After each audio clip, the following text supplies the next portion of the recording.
Meus irmãos, vamos então a mensagem da parte de Deus nesta manhã, abrir o Evangelho de Lucas. Abra sua Bíblia do Evangelho de Lucas, capítulo 20. Nós continuamos a exposição do Evangelho de Lucas.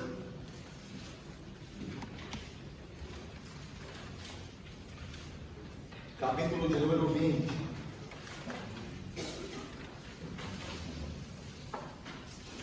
Nós faremos a leitura do versículo de número 19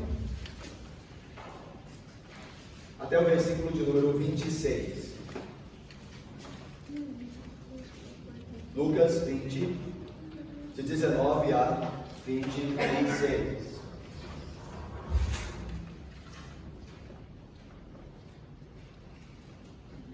O texto diz assim, irmãos: naquela mesma hora, os escribas e os principais sacerdotes procuravam lançar-lhe as mãos, pois perceberam que, em referência a eles, disseram esta parábola, mas temiam o povo.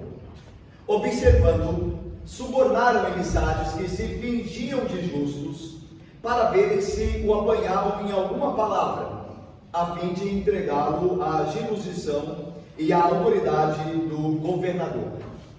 Então o consultaram, dizendo: Mestre, sabemos que falas e ensinas retamente e não te deixas levado de respeitos humanos, porém ensinas o caminho de Deus segundo a verdade.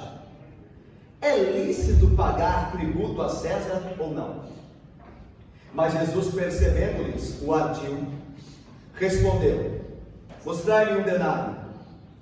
De quem é a efígie e a inscrição? Prontamente disseram: de César. Então lhes recomendou Jesus: dai, pois, a César o que é de César, e a Deus o que é de Deus. Não puderam apanhá-lo em palavra alguma diante do povo, e admirados da sua resposta, calados. Vamos orar mais uma vez? Ó Deus santo e bendito, ó Pai, que no final da tua palavra exposta nesta manhã, nós venhamos a dar a Deus, ao Senhor, o que é do Senhor, ó Pai. Glória e honra, segundo o Senhor nos ordena, o Rei dos Reis e Senhor dos Senhores. Que o Senhor seja tudo glorificado, ó Deus.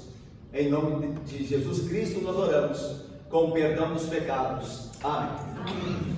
Meus irmãos, Jesus Cristo está na sua última semana. Nós temos visto isso no Evangelho de Lucas. Ele está próximo, dali a alguns dias, a entregar a sua vida por amor do seu povo. Mas os seus inimigos, meus irmãos, estão o atacando mais do que nunca. A sua influência de Jesus Cristo crescer entre o povo. Nós vimos na entrada de Jesus em Jerusalém, o povo saudando o bendito que vem em nome do Senhor. E os líderes religiosos, invejosos com relação à pessoa de Cristo, tentam apanhá-lo em alguma contradição. Os irmãos se lembram que ainda no capítulo de número 19, Jesus Cristo entra em Jerusalém e de fato ele promove a purificação do templo.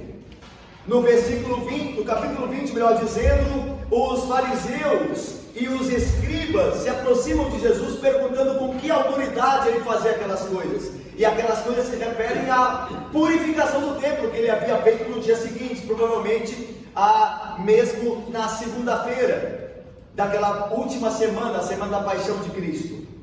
Jesus vai e purifica o templo. Então no dia seguinte os fariseus e escribas se aproximam dele perguntando-lhe: com que autoridade faz essas coisas? Por que você fez isso no templo? Por que expulsaste os cambistas? Quem você pensa que é? Quem te deu autoridade para fazer essas coisas? Aí Jesus diz: olha, eu vou fazer uma pergunta e se vocês me responderem, eu direi com que autoridade faço essas coisas. O batismo de João era do céu ou da terra? Com que autoridade João Batista batizava? Com a autoridade divina ou com a autoridade dos homens? E aí os fariseus e escribas se reuniram e disseram: olha, nós não podemos dizer que era do céu, que era Deus que dava autoridade ao Batista, porque nós estaremos confirmando o ministério desse Jesus que se diz o Cristo, a quem João Batista de fato profetizou e pregou. Se dissermos porventura que é dos homens, então os homens virão contra nós, porque todos os homens creem que João Batista era ao profeta enviado por Deus. E então, voltando-se para Jesus, disseram: olha, nós não sabemos com que autoridade João Batista fazia o seu batismo ou pregava as coisas que pregava. E Jesus diz: então eu tampouco digo com que autoridade faça essas coisas. E aí Jesus acrescenta uma parábola. Ele, depois de ter falado isso com os fariseus e escribas, ele se volta ao povo e diz assim: olha, havia um dono que possuía uma terra, uma vinha. E esse dono, ele contratou lavradores para ficarem ali enquanto cuidando da sua vinha, enquanto ele viajava. E ele foi então para uma terra distante e se ausentou da sua vinha, deixando os lavradores ali para cuidar da vinha. Mas os lavradores eram homens maus.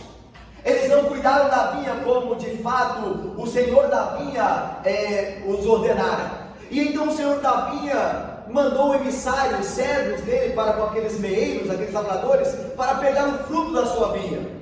E quando os servos maus viram os servos do Senhor vindo até eles para pegar aquilo que era da parte do Senhor, maltrataram aqueles servos e os enviaram embora. E então o Senhor da vinha diz: eles maltrataram o meu servo, então eu vou enviar o meu filho. Quem sabe o meu único filho eles respeitarão. E tendo o Senhor da vinha enviado o seu filho, aqueles lavradores maus, aqueles meeiros terríveis, fizeram a mesma coisa que fizeram com os servos: maltrataram e o mataram. E aí então os fariseus e escribas, que estavam ali ao redor ouvindo a parábola, perceberam, como diz o capítulo 20, no versículo 19, perceberam que Jesus estava falando deles. Esses escribas e fariseus eram os lavradores maus. Eles eram os meeiros que não estavam reconhecendo o Filho enviado do Senhor da vinha. O Filho de Deus enviado não era reconhecido pelos escribas e fariseus. E eles perceberam isso, que Jesus falava deles. E isso os encheu de ódio, muito mais do que antes. Olha só o versículo de número 19. Naquela mesma hora, depois de Jesus ter contado a parábola dos lavradores maus, naquela mesma hora, os escribas e os principais sacerdotes procuravam colocar a mão sobre ele, prendê-lo, fazer-lhe mal, pois perceberam, por quê? Por que queriam fazer mal a Jesus? Pois perceberam que em referência a eles dissera esta parábola. Eles perceberam que a parábola, os maus lavradores da parábola eram os escribas e fariseus. Eles perceberam que eram eles. E eles queriam fazer mal a Jesus, mas eles não podiam. Por quê? Diz o texto, no final do versículo 19, porque temiam o povo. Jesus Cristo estava sendo celebrado pelo povo até então. Depois esse mesmo povo iria crucificado. Mas estava sendo ele celebrado até então pelo povo. E os fariseus e escribas temiam colocar a mão em Jesus Cristo por conta do povo. Porque o povo esperava ser ele o Messias terreno que haveria de libertá-los do jugo romano. Não podendo então fazer o mal com as mãos, procuraram outra estratégia, outra técnica. Eles vão continuar fazendo perguntas capciosas a Jesus, para ver se nosso Senhor seria pego em alguma falha acerca do que ele dizia. Olha o versículo 20. Observando, ou seja, eles estavam observando Jesus naquela semana, tentando ver se ele falhava em alguma coisa para terem com o que o acusar. Observando, então Jesus está lá ensinando, eles estão perto, observando e ouvindo tudo. Observando, subornaram emissários que se fingiam de justos para verem se o apoiavam em alguma palavra, a fim de entregá-lo à jurisdição e à autoridade do governador. Então vamos lá, irmãos. O texto de Lucas diz que esses judeus, fariseus e escribas enviaram emissários para perguntar a Jesus, fazendo uma pergunta capciosa, maldosa, para ver se Jesus se contradizia ou dizer alguma coisa com a qual ele poderia ser acusado ao governador romano da época que estava ali, Pilatos. E Lucas não nos diz quais grupos compunham esta comitiva, estes que foram subornados, esses emissários, mas Marcos nos diz. Eles eram compostos, segundo Marcos, pelos fariseus e pelos herodianos. Os fariseus, nós já sabemos bem quem eram. Eram aqueles religiosos da época, hipócritas, que pregavam a lei, mas não viviam a lei, e que acrescentavam à lei de Deus mandamentos humanos, fazendo que os homens se sentissem pesados por aquelas cargas impostas pela tradição dos fariseus. Os fariseus então eram líderes religiosos. Mas quem eram os herodianos? Como você já fez aí o raciocínio, aí tem tudo a ver com o que você já está pensando. Herodes. Os herodianos eram judeus que eram favoráveis ao governo de Herodes. Meus irmãos, Herodes não era o rei legítimo. Ele não era um descendente de Davi. Ele tinha sangue do meu, um sangue não judeu. Não era um descendente de Davi. Mas Roma, que governava aquele tempo, aquela região, colocara Herodes por uma questão de política no trono daquela região onde estava também Jerusalém. Então, os herodianos gostavam do governo de Herodes e, por consequência, também eram a favor de Roma. Por que a favor de Roma? Ora, porque Roma, embora oprimisse a região de Jerusalém, havia colocado Herodes no trono. Herodes governava sob a autoridade, debaixo da autoridade de Roma. Então os herodianos eram judeus que gostavam até de Roma, porque eram beneficiados pelo governo de Herodes. Daí então o grupo dos herodianos. Foi enviada então essa comitiva, esses emissários, da parte dos escribas e fariseus, e essa comitiva era composta por dois grupos, alguns fariseus e herodianos, esse grupo político da Judéia. Vamos ver o que essa comitiva irá fazer no texto. Veja aí. O texto diz que, observando, subornaram emissários que se fingiam de justos. A ideia é que eles vão se fingir de sinceros. Tanto que a pergunta que eles fazem, antes da pergunta, eles vêm com elogios a Jesus. Eles vêm com bajulação: ó mestre, sabemos que ensinas o que é reto. Então a ideia é que eles se fingem de sinceros. Tem muita gente assim, né? Que se aproxima da igreja e não é sincero, mas finge-se de sincero. Ele é o inimigo da fé, mas ele chega na igreja mostrando interesse. Mas o fim dele, a finalidade última, é voltar-se contra o Cristo, contra a religião, contra a palavra de Deus. Então a gente tem que pedir muito a Deus sabedoria, né? Para Deus deixar claro isso na nossa mente, a gente saber reconhecer essas coisas, ficar vigilantes. Porque aqui diz que eles se aproximavam de Jesus fingindo-se justos. Fingindo que a demanda deles, a pergunta deles era sincera de coração, mas não era. Eles queriam pegar Jesus em alguma falha. Veja o que o texto diz.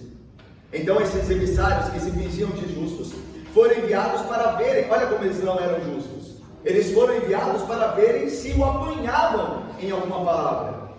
A fim de que, uma vez Jesus dizendo alguma coisa com a qual ele poderia ser acusado, eles o entregariam à jurisdição e à autoridade do governador. O governador é uma referência aqui a Pôncio Pilatos, que governava a Judéia em nome de Roma. Tá? Então a ideia aqui é que Jesus seria entregue aos romanos, na pessoa do governador, na pessoa de Pilatos.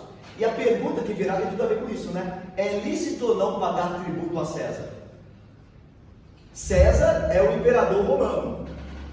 Nós devemos ou não pagar tributo a ele? Dependendo da resposta que Jesus desse, ele poderia ser preso e entregue ao governador Pilatos, que representava Roma.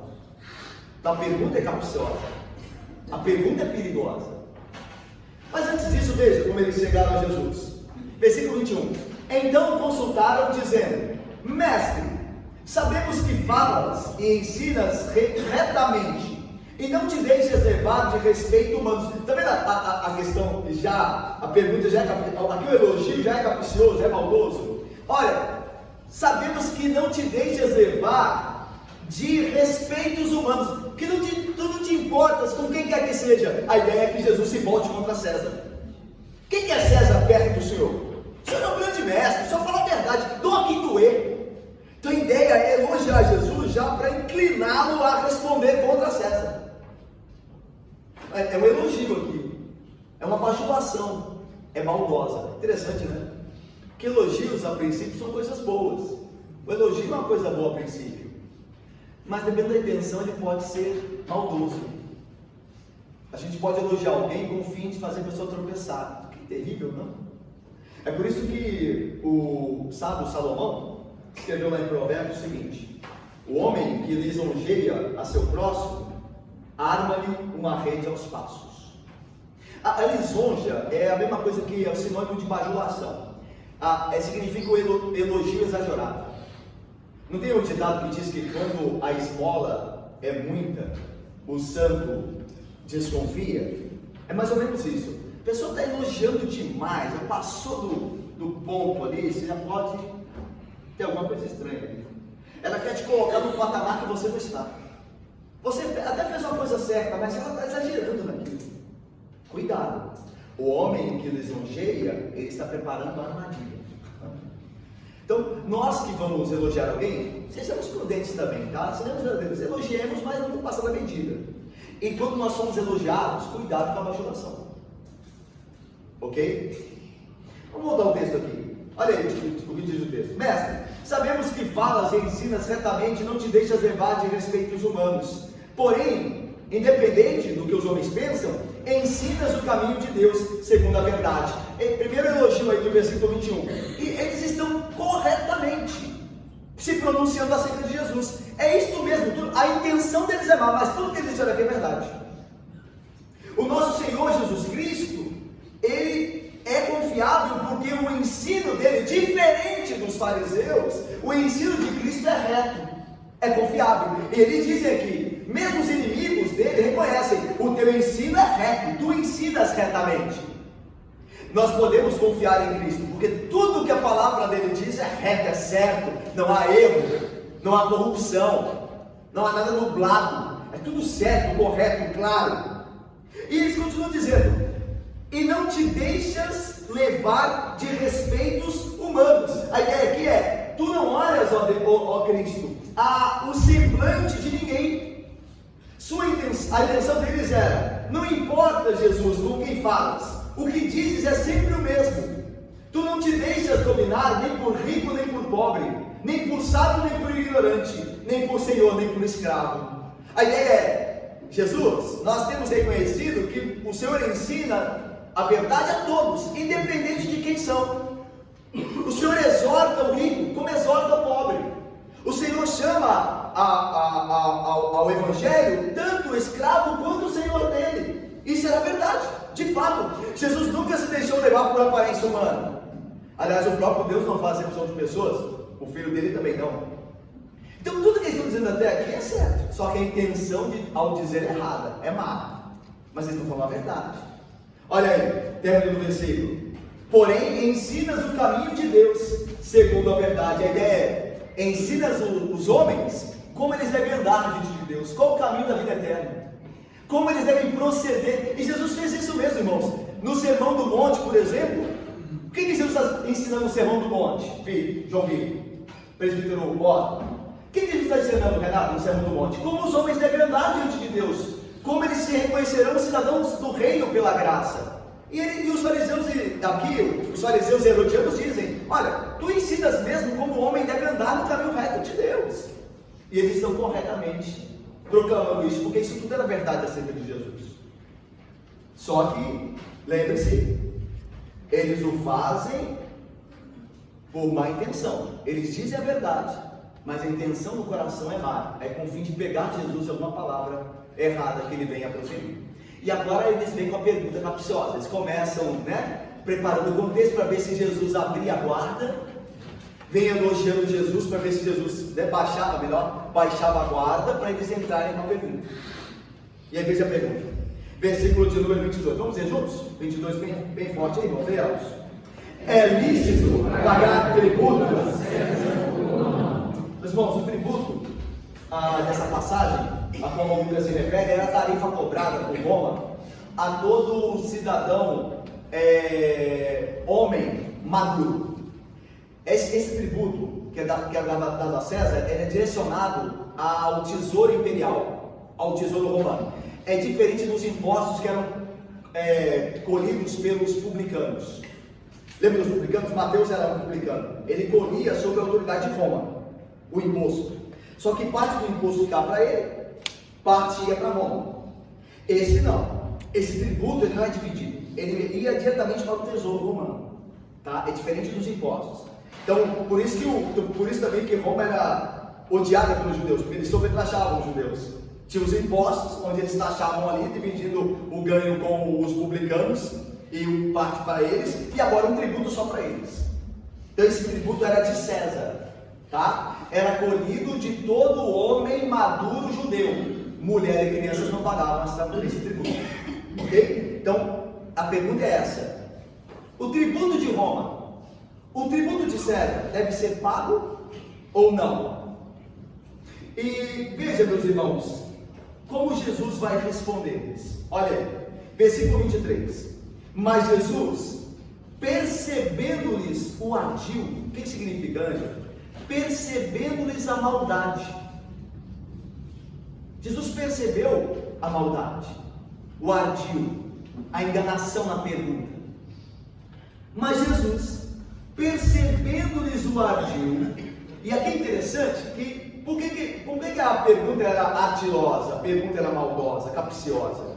Porque se Jesus dissesse não é lícito pagar tributo a César, aí ele seria acusado de rebelião, de revolta contra Roma.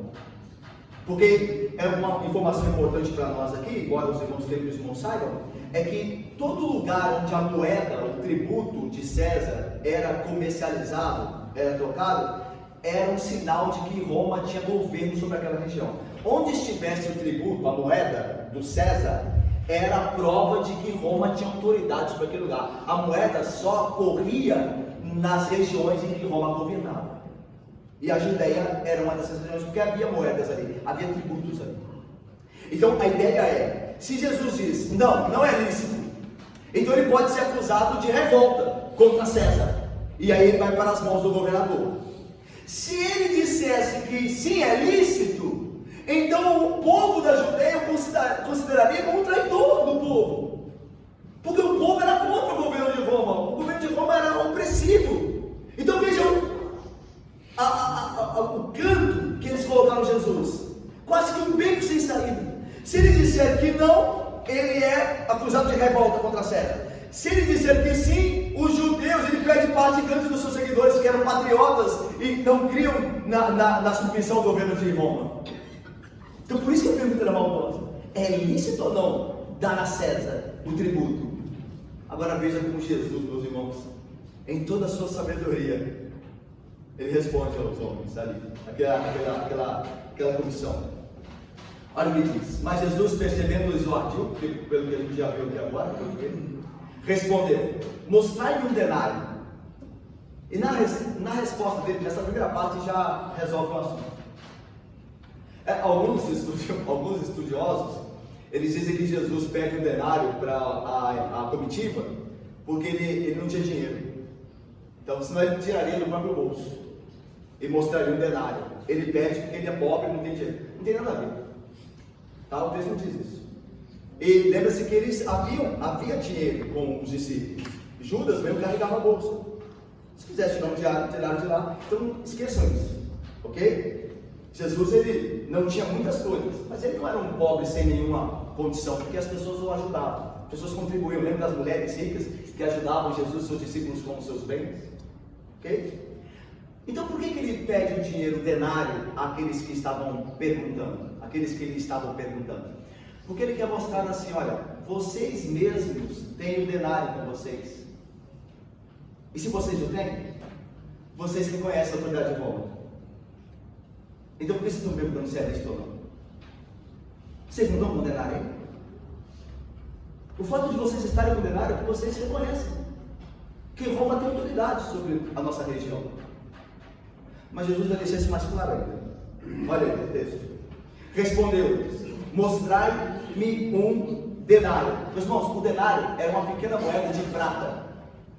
Era uma pequena moeda de prata que tinha o anverso da sua moeda, um dos lados da sua moeda, uma das faces da moeda, tinha a efígie, a imagem. Efígie, Jesus diz, de quem é a efígie?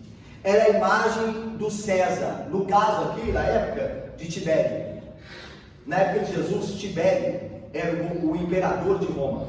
E tinha então a efígie, a imagem gravada no rosto dele, o perfil de Tibério.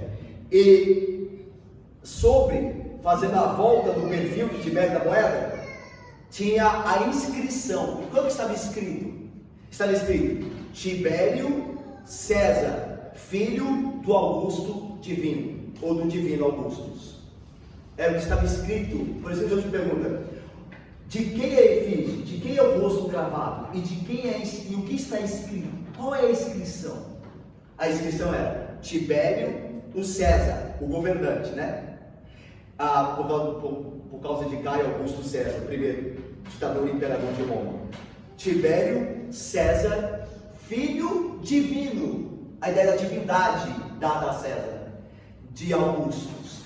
E no verso da moeda, no outro lado, tinha a imagem de uma mulher sentada com um cetro e um vestido longo, e dizendo assim, escrito: Sumo Pontífice, Sumo Sacerdote. Isso é em Roma, tá? A moeda, o denário. A ideia de que o imperador não só governava os assuntos da terra, como era uma autoridade espiritual. Ok? Não havia distinção entre Estado e igreja naquela época. O Estado era divino. O César era filho do Augustus divino. Ele era o próprio Deus na terra, o imperador de Roma. Não tinha divisão. É por isso que Jesus vai dividir. Dar a César o que é de César e a Deus o que é de Deus. Mas veja aí comigo o texto. Mostrai-me o denário. De quem é a efígie? Ou seja, a imagem gravada era de Tibério. E a inscrição? O que está escrito no título imperial? Prontamente disseram: de César. A imagem e a inscrição é de Tibério, o César, o imperador. Então Jesus lhes recomendou, dizendo: dai, pois, a César o que é de César, e a Deus o que é de Deus. Meus irmãos, Jesus não está usando de subterfúgios para não dar a resposta. Ele, ao contrário, estava dizendo claramente: sim, paguem o tributo. Honrar a Deus não significa desonrar o magistrado, o governo, o imperador no caso, negando-se então a pagar-lhe pelos privilégios, pela administração. Isso estava de acordo com o Antigo Testamento. É Deus quem estabelece os reis. Daniel, quando foi ao imperador Nabucodonosor, aquele mesmo que entrou em Jerusalém, trouxe o povo cativo, olha como Daniel fala da parte de Deus ao Nabucodonosor, o rei Nabucodonosor: seja bendito o nome de Deus, disse Daniel a Nabucodonosor, de eternidade em eternidade, porque dele é a sabedoria e o poder. É ele quem muda o tempo e as estações. Ele é quem remove reis e estabelece reis. Ele dá sabedoria aos sábios e entendimento aos inteligentes. E Daniel continua falando ao rei Nabucodonosor, o rei opressor, né? O rei que veio para dominar a Jerusalém. Você se lembra? E aí continua Daniel dizendo: tu, ó rei, rei dos reis, a quem Deus conferiu o reino e poder. Tu tens, Daniel diz isso: tu tens o reino e o poder. Foi Deus que conferiu a ti, mas tu tens reino e o poder, a força e a glória, e a cujas mãos, isso aqui é muito importante, e em tuas mãos, ó rei Nabucodonosor, foram por Deus entregues os filhos dos homens, aonde quer que eles habitem. Então olha que poderoso isso aqui. Tu, ó Nabucodonosor, tem o governo sobre os homens. Deus te deu o governo sobre os homens. Então Daniel, ele reconheceu que Deus faz governar homens sobre homens, reis sobre súditos. E Jesus está reconhecendo a mesma coisa aqui: dai a César o que é de César, porque Deus ele colocou o César no trono, e Deus pode removê-lo. Mas se Deus colocou sobre o trono para a administração, os homens lhe devem tributo, porque Deus quer assim. É interessante, meus irmãos, que é sempre necessário lembrar, junto disso, que quando havia tensão entre César e Deus, quando os homens deviam decidir entre Deus e César por questão de fé, então não havia dúvida ao povo cristão. O povo cristão sempre decidirá por Deus, como sempre decidiu por Deus. Lembra do que Pedro disse, né? As autoridades lá: importa obedecer a Deus do que aos homens. Então nós obedecemos ao governo, o crente. Mas se o governo colocar contra Deus em matéria de fé, quando o governo for contra a Bíblia, em termos de muito claramente, então nós respeitosamente iremos contra o governo, a favor da lei de Deus.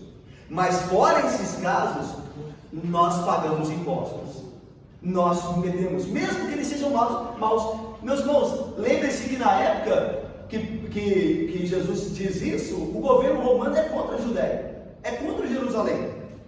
Tanto que é pelas mãos de Roma também que Cristo será crucificado. Mesmo assim Jesus diz, paguem o tributo. De quem que é o rosto aí da moeda? É de César. Ora, então dê a César, o que é de César? É dele. Mas Jesus continua. E a Deus, o que é de Deus? Se César é devido a ele o tributo, o imposto, a Deus é devido muito mais. A Deus é devido glória, honra. A Deus é devido obediência e fé. A Deus é devido obediência em última instância, incondicional. Ao governo não é devido obediência incondicional. Como nós falamos, se nós vemos que o governo está contra a lei de Deus, nós ficamos com a lei de Deus. Mas a Deus é devido obediência incondicional. Não é um se a Deus, é nós obedeceremos em tudo. Então, dê a César o que é de César, na esfera de César. E dê a Deus o que é devido a Deus, que é muito mais do que é devido a César. Porque César reina por ordem de Deus. Pela mão de Deus César reina. Deus é maior do que César. Qual é o problema, irmãos? É que aqueles judeus, fariseus, escribas, herodianos estavam dando a César o que é de César, mas não estavam dando a Deus o que era de Deus. Ao rejeitarem o filho, a não reconhecerem o filho como lavradores maus, como nós vimos na parábola, eles estavam negando a Deus o que é de Deus. Ao não reconhecer o filho dele, eles estavam indo contra Deus. Aí Jesus chama a atenção deles agora. Percebe o que está acontecendo aqui?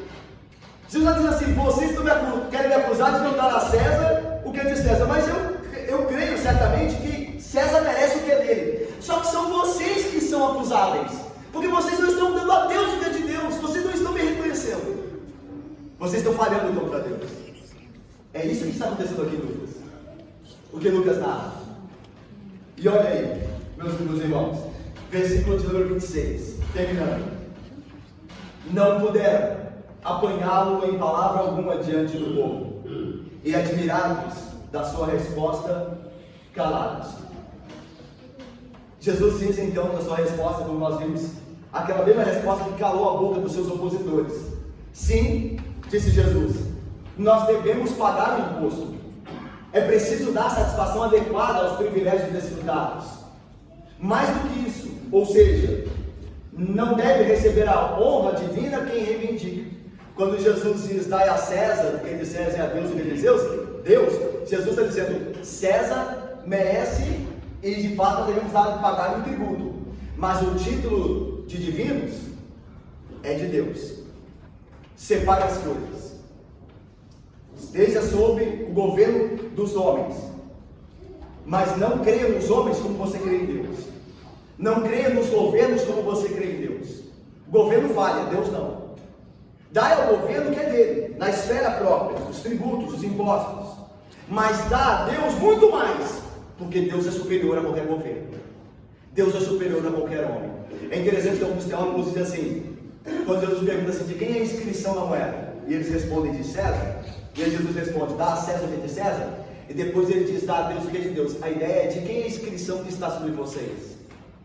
Nós também temos algo inscrito em nós. Assim como a moeda tinha o rosto de César escrito nela e devia dar a César a moeda dele, assim nós que temos impresso a imagem e glória de Deus devemos nos dar a Deus. Nós também somos a moeda de Deus. Nós temos a sua natureza, os atributos, melhor dizendo, comunicáveis de Deus, impressos em nós. Então Jesus diz, o que está impresso na moeda, dê a quem devido. E o que está impresso em vocês, dê a quem de direito. Nós somos criados à imagem e semelhança de Deus. Por isso, nós só seremos felizes quando nós nos dermos a Deus. Porque nós viemos dele, ele nos criou, ele nos fez, somos o seu povo e rebanho do seu pastoreio. Dê a ele, a Deus o que é devido. Dê um tributo ao governo. Dê ao seu coração, a sua vida a Deus. É o que Deus ordena aqui. É o que Cristo ordena. Por isso, admirados da sua resposta, calaram-se. Meus irmãos, o que nós aprendemos aqui? Eu separei 4 lições aqui para nós.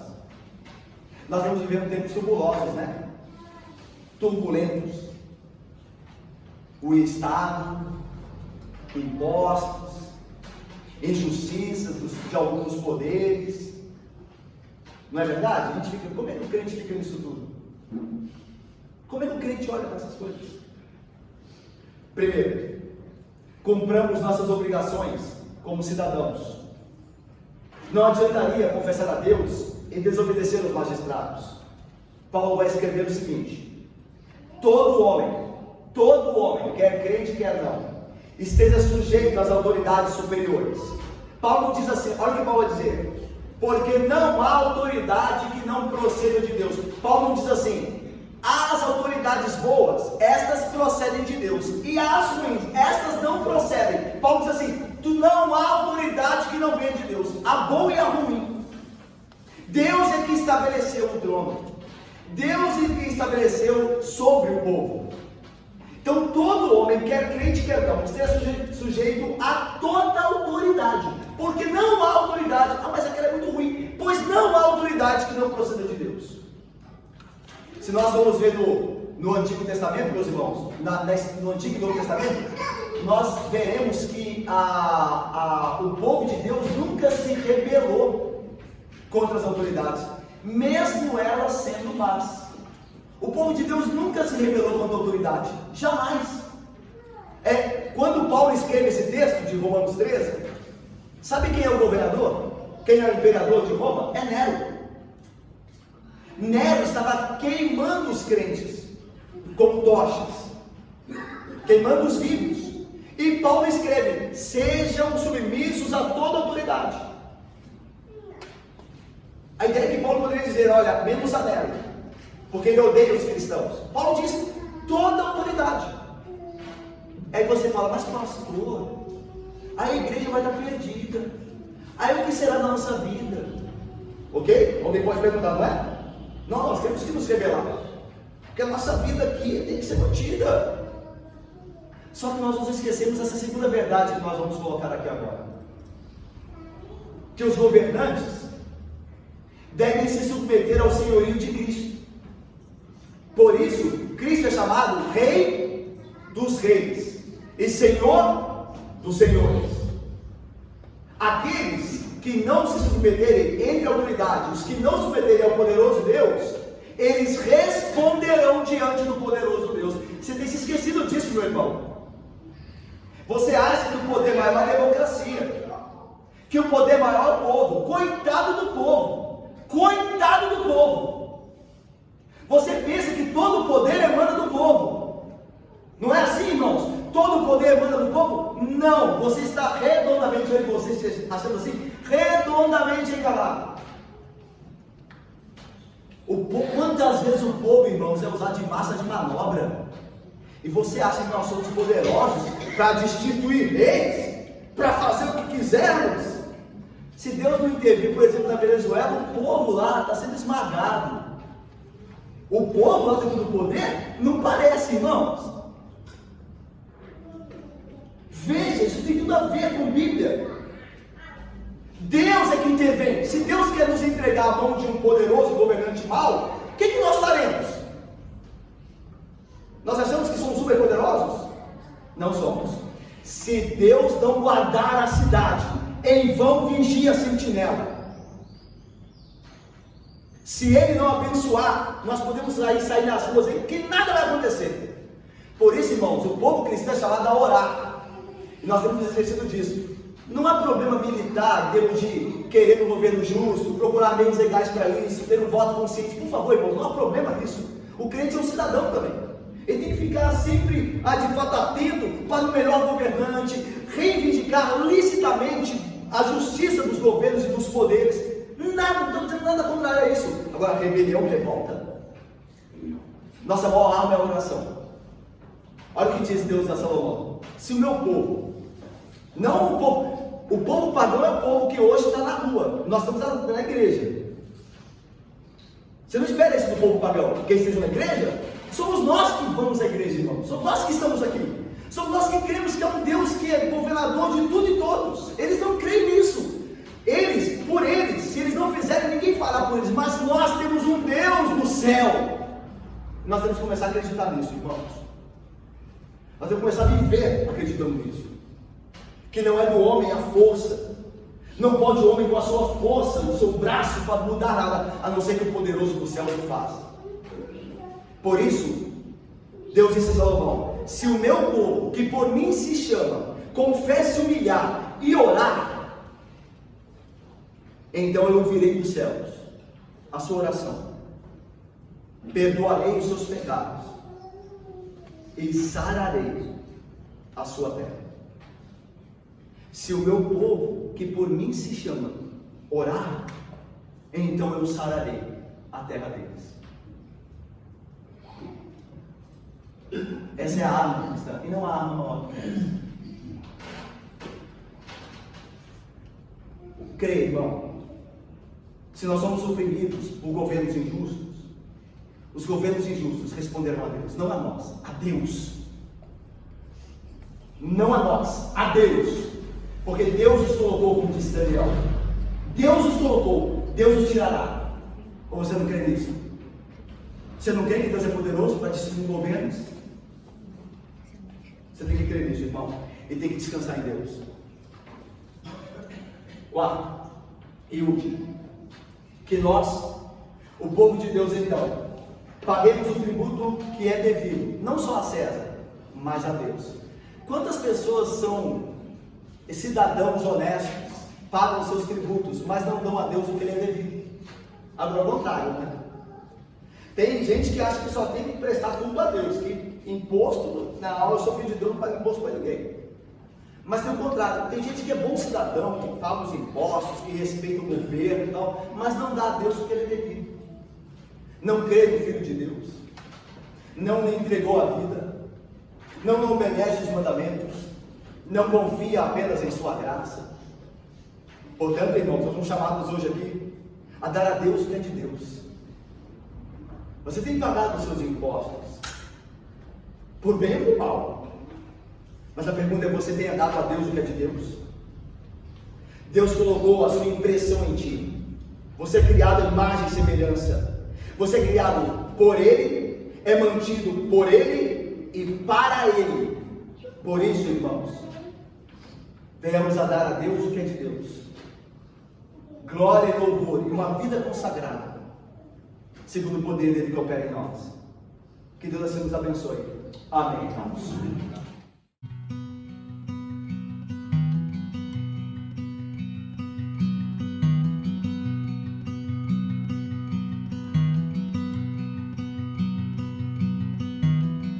A mighty fortress is our God.